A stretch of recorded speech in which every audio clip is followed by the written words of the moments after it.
교도하겠습니다. 제가 1절, 우리 여러분이 2절 하겠습니다.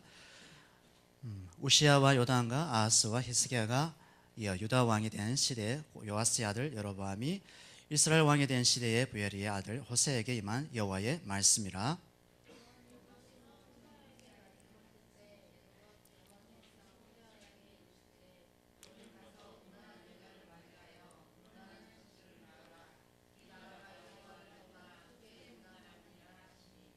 이에 그가 가서 디블라임의 딸 고멜을 맞이하였더니 고멜이 임신하여 아들을 낳으매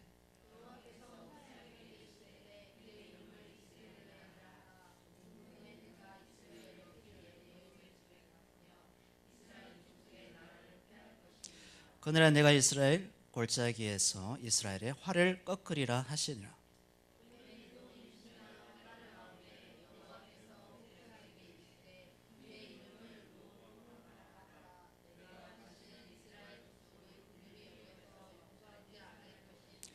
그러나 내가 유다 족속을 긍휼히 여겨 그들의 하나님 여호와로 구원하겠고 활과 칼이나 전쟁이나 말과 마병으로 구원하지 아니하리라 하시니라.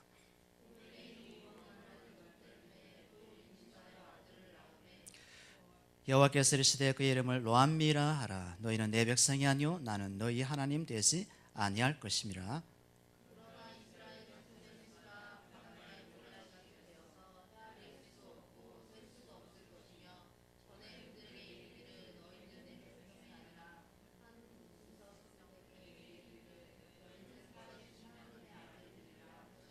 네, 11절 합독하겠습니다. 같이.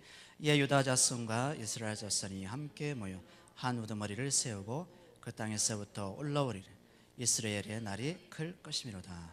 아멘. 오늘 주신 말씀으로 고멜을 향한 호세의 질긴 사랑에 대해서 말씀을 나눠보겠습니다. 하나님께서 일하시는 방향은 여러 가지 있습니다. 하나님께서 일하시는 방향은 너무 다양해서 우리가 간혹시 이제 놀랄 때가 있습니다. 충격받을 때가 있고, 내가 이것을 원했는데 예상외로 하나님께서 다른 방향으로 우리 각 사람을 찾아오더라 이거죠. 그래서 그 순간에 우리는 그 하나님에 대한 그 신앙이 무너져 내릴 때가 있습니다. 그것을 하나님께서 아시고 그렇게 우리를 찾아오신다는 거죠. 그래서 하나님께서 오늘 읽었던 이 호세아의 말씀, 호세아가 있는데, 호세아는 하나님의 부름받은 선지자입니다. 그 선지자의 역할은 하나님의 말씀을 예언하는 자입니다. 하나님이 미리 이스라엘 백성과 자기 나라 백성에 미칠 어떤 일에 대해서 먼저 선지자에게 말씀을 주셔서 그 선지자가 하나님 대신해서 미래의 일을 얘기합니다. 그러니까 점쟁이하고 약간 다른 것이 뭐예요? 점쟁이하고 본질적으로 틀립니다. 점쟁이는 어떤 귀신의 영을 받아서 얘기하는 거였지만, 선지자는 하나님의 영, 성령으로 말미암아 하나님의 말씀을 하나님의 뜻대로 증거하는 자입니다. 그래서 이스라엘 백성의 그 모든 인생의 결정은 이 선지자의 말씀을 듣고 아니 듣고에 달려 있습니다. 하나님의 말씀을 듣는 이스라엘 백성은 하나님의 말씀대로 흘러가지만, 하나님의 말씀을 듣지 않는 이스라엘 백성은 자기 소견에 옳은 대로 행할 수밖에 없다 이거죠. 그렇다면 우리 하나교회 저와 여러분은 하나님의 말씀을 들을 때 하나님이 정해 놓으신 코스대로 쭉 걸어갈 수 있는데, 하나님의 말씀을 듣지 않고 엉뚱한 일을 만약에 한다면 하나교회는 방향 없는, 목표가 없는, 목적이 없는 잃어버린 배처럼 산으로 갈 수밖에 없다 이거죠.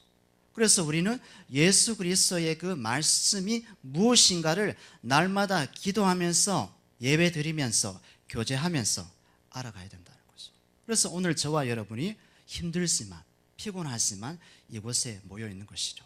하나님이 나에게 내 인생에 어떤 말씀을 하실까 들어야 된다 이거죠. 듣지 아니하고서는 우리는 무지하기 때문에, 영적으로 무지하기 때문에, 그리고 죄 가운데 태어난 인생이기 때문에 죄의 성향에 따라서 우리는 행동을 하더라는 거죠.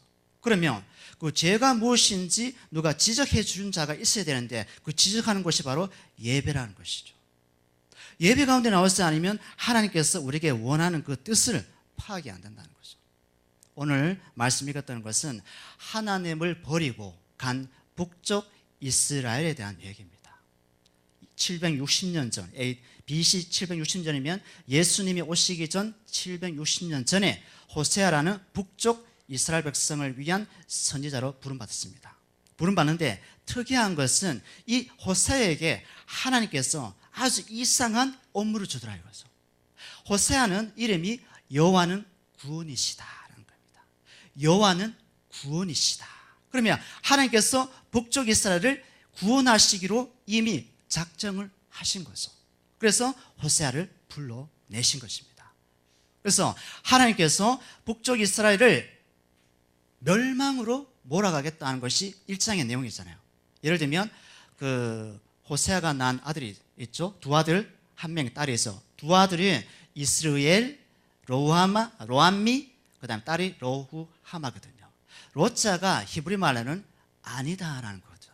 로가 히브리 말로 아니다. 뭐가 아니다? 로후하마, 하나님의 국류를 받지 못한 백성. 로암미, 하나님의 백성이 아니다. 그리고 이스라엘, 하나님께서 이스라엘 백성을 모든 곳으로 흩어버리겠다. 그러니까 호세아는 결혼 자체가 하나님의 계시라는 거죠. 호세가 결혼한 것은 하나님의 뜻을 이루기 위해서 호세라는 존재를 불러냈다는 거죠. 그래서 호세아의 결혼관을 우리 결혼하고 비교하면 안 됩니다. 호세아는 구약 속에 하나님이 이스라엘 백성을 어떻게 처리할 것인가를 알려주기 위해서 상징적인 존재로 호세아를 불러낸 거예요. 그리고 실제적인 인물입니다. 호세아는 아주 청년이고 순박하고 그리고 아주 정직하고 아주 의롭고 그렇게 성경이 기록하고 있습니다. 그런데 그 호세아에게 하나님께서 호세아야, 이스라엘 땅 거기 그 좀 몸을 파는 여자, 그 창녀 고멜을 너 좀 데리고 오냐, 가늠한 여자 고멜을 좀 데리고 와서 너 아내로 삼아라. 그러면 이 호세아는 정말 힘들어. 이게 하나님의 말씀이, 그죠? 여러분 중에 만약에 누구인가에게 누구야 너 저기에 그 어떤 몸을 파는 그곳에 가서 너 거기에 그 여자 있지, 데리고 와, 너 아내를 삼아. 그럼 여러분 남성들 지금 한 분, 두 분, 세 분이네. 세 명밖에 안 되나? 네 명. 네 명이 있는데 이 네 명에게 하나님이 여러분에게 말씀하시면 하겠습니까? 하겠습니까? 저부터는 안 하죠. 그렇죠? 얼마나 고귀하고 아주 정직하고 순박하고 청렴하고, 응? 세상 때도 안 묻혀보고 그런 사람인데 어떻게 거기 가서 데리고 옵니까? 이거 안 되는 거죠. 그러니까 호세아의 그 말씀을 우리에게 적용하면 안 됩니다. 이거 호세아에게 하나님의 계시가 떨어진 거예요. 그러니까 북쪽 이스라엘이 바로 고멜과 같은 존재로 살아가고 있더라는 거죠. 북쪽 이스라엘이 하나님을 버리고 하나님께서 줄기차게 이스라엘 백성을 사랑하고 은혜 주시고 긍휼을 베푸시고 약속을 주셨는데 이스라엘 백성은 자기의 소견에 옳은 대로 행해버린 거예요. 하나님 필요 없습니다. 하나님의 사랑 그거 필요 없어요. 하나님의 긍휼 그거 필요 없어요. 우리는 우리 식대로 살아갈 거예요 한 것이 북쪽 이스라엘이었어요. 북쪽 이스라엘은 남유다와 북쪽 이스라엘이 나눠진 나라예요. 솔로몬 아시죠? 솔로몬의 아들이 르호보암이잖아요. 르호보암이 정치를 잘못하는 바람에 남쪽과 북쪽으로 나눠졌어요. 하나님께서. 그리고 이것도 하나의 예언의 말씀이에요. 이미 다윗을 통해서 하나님께서 너 아들 솔로몬에게는 평강을 주시겠지만 솔로몬의 그 아들 이후부터는 두 나라가 나뉘어진다고 벌써 말씀하신 거예요. 그래서 남유다인 다윗을 계열로 한 남유다와 북쪽에 여로보암이라는 사람이 있는데 여로보암 계열로 한 북쪽 이스라엘이 이제 맺어갑니다. 그래서 하나님께서 북쪽 이스라엘이 하나님을 버리고 설령 갔지만 하나님의 그 끈질긴 사랑은 포기하지 않고 있었던 거죠. 북쪽 이스라엘. 하나님께서 끝까지 북쪽 이스라엘을 구원케 하시고자 하는 하나님의 뜻이 있었습니다. 물론 남유다는 다윗의 계열은 약속의 국가예요. 약속에 따라서 한 왕으로 말미암아 꾸준하게 한 나라를 다스리게 되는데, 북쪽 이스라엘은 왕이 많아요. 최소한 6명이에요. 6명의 왕이 죽이고 살리고 죽이고 살리고 죽이고 살리고 배반, 또 다른 지파. 그런데 남유다는 유다 지파만 계속해서 왕이 나왔습니다. 유다 지파만 계속해서. 호세아 시대 때 다스렸던 왕이 여로보암 2세입니다.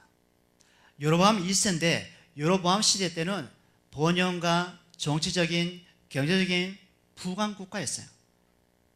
부강 국가가 되다 보니까 사람들이 정치 경제에 매료가 되니까 하나님의 약속과 하나님의 말씀을 버리더라 이거죠. 계속해서.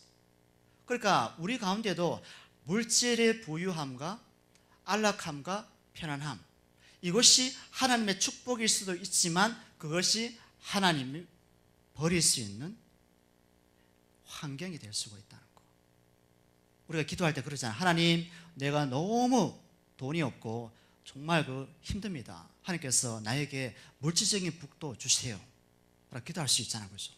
그런데 하나님께서는 그 기도에 응답을 하실 수 있지만은 하나님의 뜻에 따라서 그 돈을 안 주는 것이 그 사람에게 나을 때는 돈을 주지 않습니다. 물질을 주지 않습니다. 왜?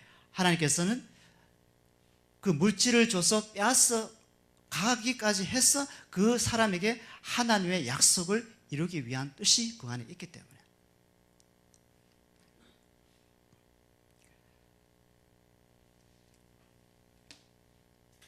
호세아서 1장 2절에 보면 여호와께서 처음 호세에게 말씀하실 때 여호와께서 호세에게 이르시되 너는 가서 음란한 여자를 맞이하여 음란한 자식들을 낳아라. 이 나라가 여호와를 떠나 크게 음란함이로라. 그러니까 하나님께서 이미 북쪽 이스라엘을 음란한 여자라고 단정을 짓고 호세를 불러서 음란한 여자가 무엇인지 파헤치고 그 영혼에게 음란을 파헤쳐서 그 안에 하나님의 신실한 사랑을 심기를 원하셨다 이거죠. 하나님의 약속을 심기를 원했다. 그러면 호세아는 그것을 하나님의 뜻인 줄 알고 받아들여서 음란한 그 여자 고멜을 데리고 옵니다. 데리고 와서 살아요. 애를 낳아요. 이스라엘을 낳습니다. 그런데 이 고멜이 본인이 전에 살고 있었던 그 남자에게 다시 가는 거예요. 다시 가는 거예요. 네? 다시 가요.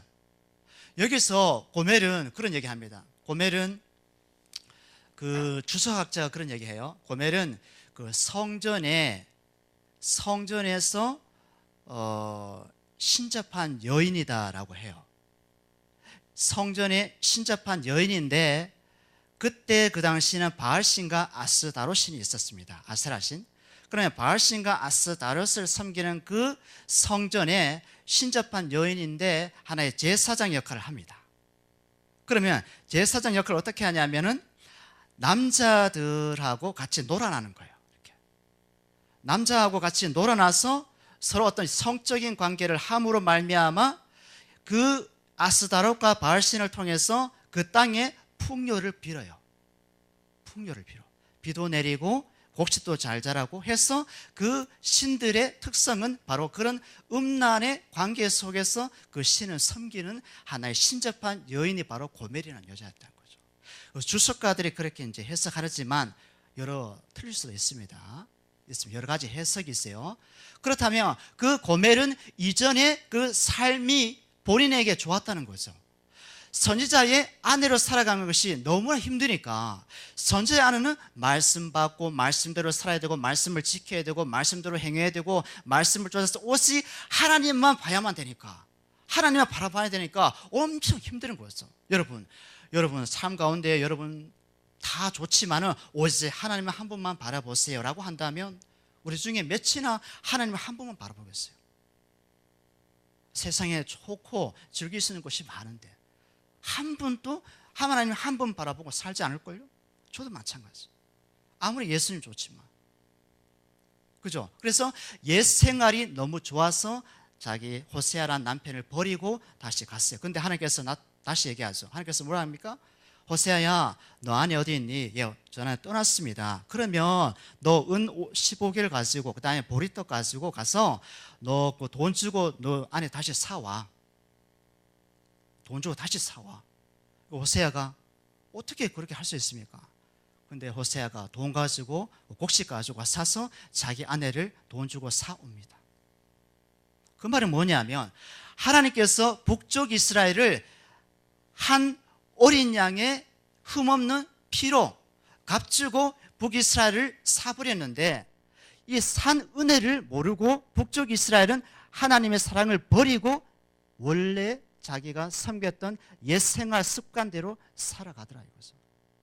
오늘 우리가 적용한다면 예수 그리스도께서 우리를 위해서 십자가에 죽으시고 우리 죄를 대신해서 십자가의 피를 내셨는데 그 십자가에 삼바된 우리가 하나님의 끝없는 그 사랑을 몰라보고 우리는 우리의 뜻대로 육신의 일을 쫓아서 육체의 일을 쫓아서 세상을 쫓아서 살더라는 거죠. 그러면 하나님께서는 우리를 그냥 두시겠어요? 하나님께서는 그냥 우리를 내버려 두시겠어요? 아니죠. 하나님께서는 찾아오시죠. 어떻게? 내가 너를 내 아들의 피로서 샀거든, 삼바되었거든, 그 삼바된 그 피의 흔적이 나한테 있거든. 그래서 난 너를 포기하지 못하겠어. 난 너를 포기하지 못하겠어. 내가 너를 다시 찾아오겠어. 찾아와서 너를 다시 데리고 올 거야 라고 우리한테 적용해 볼 수 있는 거죠. 그러니까 우리는 하나님을 멀리하면 멀리할수록 하나님께서는 우리를 더 가까이 하십니다. 왜?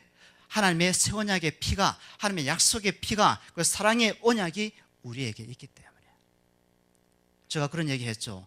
그 고래 잡는 어부가 있죠. 고래 잡는 어부가 바다에 나가서 작사를 당겨서 쏴버리잖아요. 고래 등에 꽂히죠. 고래는 아파서 멀리 가서 도망가서, 그런데 어부들은 지칠 때까지 그 배가 따라갑니다.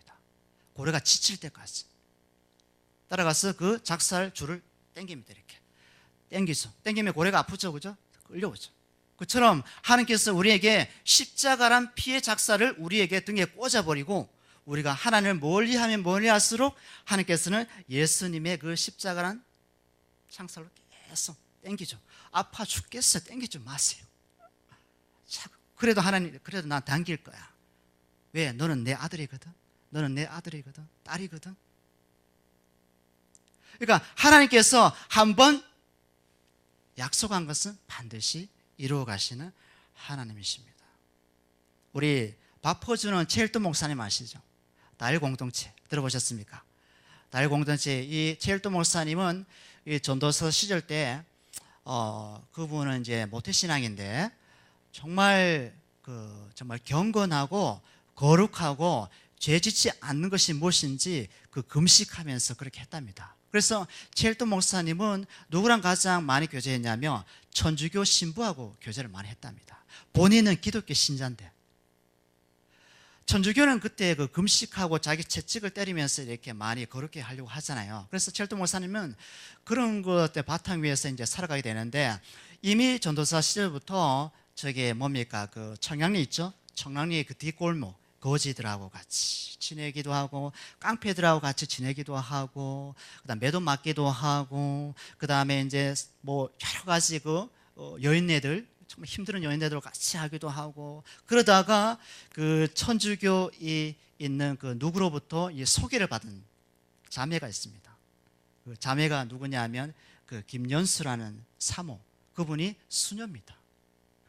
그러면 기독교에 있는 최일도 목사님이 이제 목회자로 가야 되고 이 김연수 사모님은 이제 천주교 신부인데 어떻게 이게 결합이 안 되잖아요, 이게. 그죠? 그런데 소개해서 만났는데 딱 보니까 운명의 만남이 된 거죠. 운명의 만남이 된 거예요. 그래서 최일도 목사님은 혼자 살려고 했었어요. 사도 바울처럼. 왜? 사도 바울은 혼자 살았거든요. 오직 주님의 일을 위해서 살았거든요. 주님의 복음을 위해서 살았거든요. 그런데 최일도 목사님이 김연수 사모님을 보지만은 운명적인 만남 속에서 계속해서 이제 그 사랑을 잊지 못해서 결국에는 이제 결혼까지 갑니다. 그렇다면 뭐냐면 우리도 하나님께서 우리를 사랑하시는 그 사랑이 우리 마음속에 있으면 하나님께서는 결코 포기하지 않으시고 그 사랑을 자꾸 찾아낸다 여기서. 그러니까 하나님께서는 우리의 남편, 우리는 그분의 신부인 거죠. 하나님과 우리 신랑과 신부의 관계. 이 이스라엘 백성이 바로 신부였고 하나님께서는 신랑이었죠. 오늘 말씀이 있습니다. 그 말씀이 뭐냐면 제가 여기에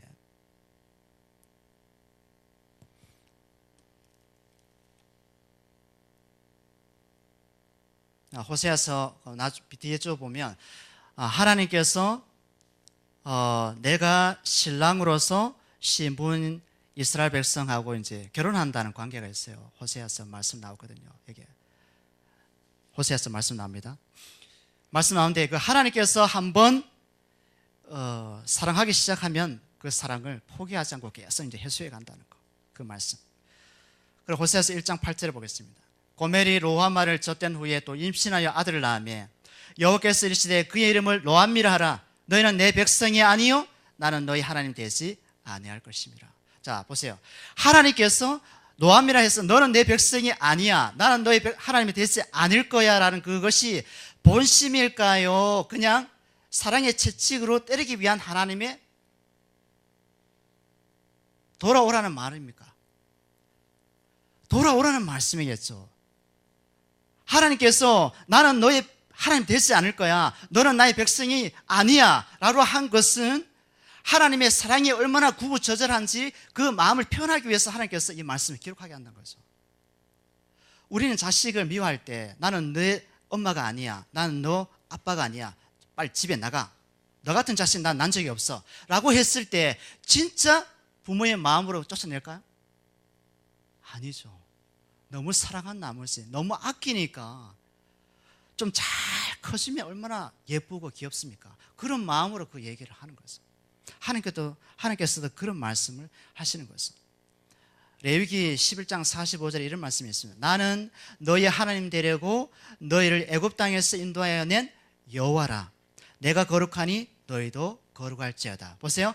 하나님께서 애굽 땅에서 이스라엘 백성을 약속의 땅으로 데리고 올 때 유월절에 피를 냅니다. 어린 양을 잡아서 유월절에 피를 내어서 이스라엘 백성 사는 모든 문지방과 좌우설지에 피를 바릅니다. 피를 바르는 곳에 죽음의 사자가 넘어갑니다. 죽음의 천사가 넘어갑니다. 그러나 피를 바르지 않는 애굽의 모든 가족의 첫 번째 아들은 다 죽습니다. 그런데 하나님께서 왜 일을 하시냐면 그 죽음에도 불구하고 하나님께서 유월절 어린 양의 피로써 이스라엘 백성에게 하나님이 하나님 되심을 보여주시고 나는 너희 하나님이고 너는 내 백성이라는 것을 알려주기 위해서 애굽의 장자를 죽이시면서까지 하나님께서 그 일을 행하시더라는 거죠. 그러니까 하나님께서 우리의 하나님 되시고 아버지가 되시고 여러분과 제가 그의 백성이 되는 것은 누군가가 희생했기 때문에 그 대가가 그 사랑이 우리에게 왔다는 거죠. 우리가 구원받은 것이 그런 것이라는 거죠. 우리가 구원받은 것은 누군가가 믿기 때문에 따라서 믿는 것이 아니라 하나님께서 누군가가 희생시킴으로 말미암아 그 사랑의 희생을 우리에게 줬다는 거죠.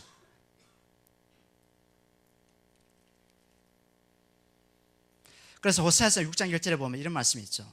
호세아 6장 1절 오라 우리가 여호와께로 돌아가자. 여호와께서 우리를 찢으셨으나 도로 낫게 하실 것이요 우리를 치셨으나 싸매어 주실 것임이라. 보세요. 여호와께 돌아가자. 여호와께서 우리를 찢으셨으나 도로 낫게 하실 것이요 우리를 치셨으나 싸매어 주실 것임이라. 그러니까 하나님께서 싸매어 주시고 치료하시기 위해서 우리를 찢어 놓으시고 아프게 하셨다는 거죠. 그러니까 하나님의 본심은 우리를 끝까지 사랑하는 거. 끝까지 사랑하는 그 사랑 안에서 우리를 치시는 거예요. 그래 이런 거죠. 만약에 그 십자가란 피가 있고 하나님의 사랑이 있다면 십자가 피 안에 우리를 집어넣고 우리는 우리 육신대로 막 일을 합니다. 일을 하는데 일을 많이 해봤자 우리의 영역은 그 십자가란 피 안에 예수님의 희생의 피 안에 놀고 있는 거죠. 만약에 하나교회 이 전체가 예수님의 십자가란 그 항아리다면 이 항아리 안에 우리는 우리 일을 합니다. 이런 일 저런 일 우리가 좋아하는 일을 합니다. 그러나 아무리 그 일을 해도 그 십자가란 사랑의 피 안에 벗어날 길이 없다라는 거죠. 말씀을 정리하겠습니다. 여러분 청개구리 얘기 아시죠? 청개구리 옛날에 청개구리 어머니가 살았답니다. 그런데 청개구리가 어머니의 말씀을 늘 안 듣는 거예요. 그리고 어머니가 말씀한 그 반대로 행하는 거야. 예를 들면, 애야, 개구리야, 아들아, 너 하나교회 가서 예배 드려. 뭐 그래 엄마 알았어. 그런데 가보니까 하나교회가 아니고 저 과천 서울랜드야. 청개구리야, 너 우리 친척 있지? 저게 부산 쪽에 있지? 거기에 신불 말 테니까 저 갔다 와. 예, 알겠어요 엄마. 근데 알고 보니까 얘는 자기 친구하고 놀고 있더라 이거지. 그러니까 청개구리 엄마가 너무 속상하고 얘기해도 안 되는 거예요. 근데 청개구리 엄마가 죽을 때가 다 된 거예요. 청개구리 아들아 이리 와보라. 내가 죽을 때가 다 됐는데 내가 죽거든 내 몸을 저게 개울가에 좀 묻어줘. 개울가에 묻어서 그래 네가 좀 1년에 한 번씩 와서 좀 인사 좀 해. 알겠어요 엄마. 그렇게 할게요. 진짜 청개구리 엄마가 죽었어요.